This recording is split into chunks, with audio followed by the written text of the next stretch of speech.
semi-finals battle on this board.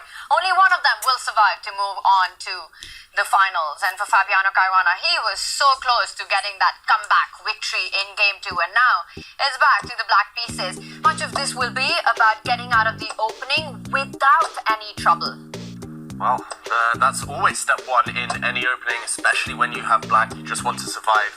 You just want to ensure that you reach a healthy position. Step one, you equalize, and then you start to outplay the opponent later. But meanwhile, we'll try to get those moves on our electronic board very shortly.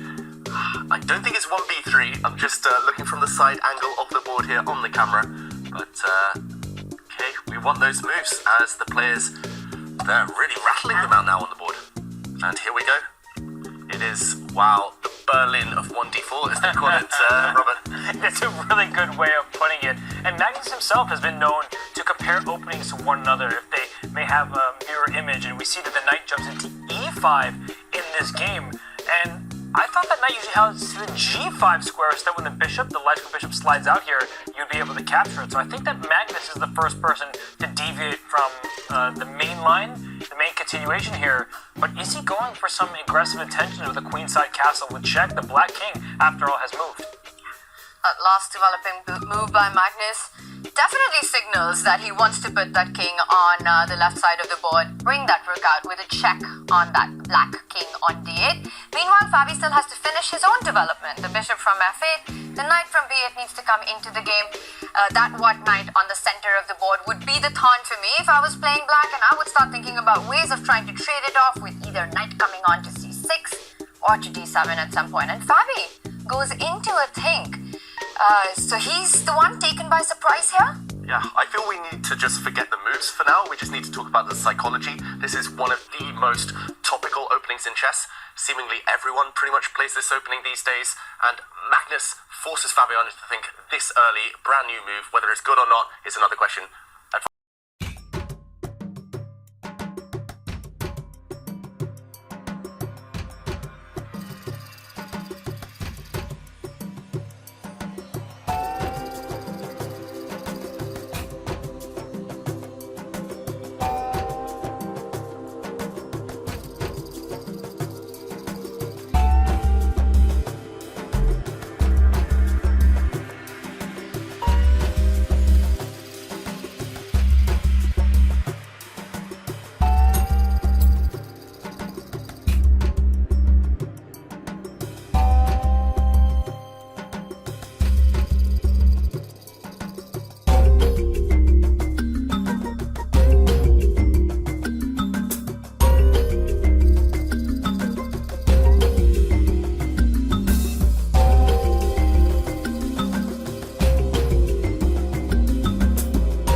the evaluation bar might say that black is better, Abdusattorov has the advantage, but in practical terms, the white king is suddenly safe in the corner, and Wesley, I think he's got great chances of turning it around. Both players around the 40-second mark, and now big threat against white's rook.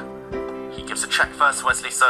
And the bishop can block it? Brave check there, forcing the white queen into the corner, and meanwhile on the other board, the evaluation bar shoots up Magnus Carlsen. Is he winning? Can Magnus trade off the rooks? He's won a pawn, Magnus Carlsen. Caruana's defenses are cracking. Yeah, the rooks are gone, and that's an extra pawn. It can run up the board. So while all attention was on Nordebek's board, suddenly Magnus Carlsen steals a pawn, and I think he's going to win game 3. Just do not play Magnus Carlsen in endgames. It is bad news, and he does it. He creates his magic, but let's focus on the right side of the board right now. Rook to e8, queen e4, putting that queen back on h1 by Wesley. So to me, that was a really surprising call. Well, Danny knows all about that, playing the Scotch, and then you're getting your queen stuck on h1. So Danny, there's your shout out. But right now, Nordebek deserves a huge shout out the way he's been playing. And Wesley's down under 10 seconds. Wow, this is dramatic stuff. Wesley needs to keep the momentum alive. He forks the black rook and black bishop. The black bishop's defended, however. And Abdusattorov, a bit more time on the clock. He'll just move his rook out of the way. Meanwhile, Magnus Carlsen has got 2 pawns up on his board. On the left board we're seeing right now, it's the final stages. Magnus is going to win. But what about the other one? So much drama. I think it's the final stages of that one, as well as the players are down to seconds. Absolute chaos. Is the black king going to march up? Don't think Nordebek has better. Wesley's so what a find. Rook to g2. That has to be the move of the day. But right now, 3 seconds, and he captures the knight. Nordebek is going for it. He doesn't repeat because that's not an option on the table. Wow, Nordebek, a draw and a loss is the same thing. So he keeps the game alive. He doesn't repeat. But now it's a material imbalance. White has a rook. Meanwhile, okay, Magnus does take the win in his game, pass pawn running through, but Wesley has a rook for black's knight and 2 pawns. That one, anything could still happen our remaining game. And look at that. Nordebek throws his pawn even further. Please take my pawn. Your rook is hanging on Joe. Wesley down under 5 seconds. He slides his rook to help defend his queen, but those pawns are looking awfully scary. Ooh, and another check. The white king advancing. I've never seen 2 kings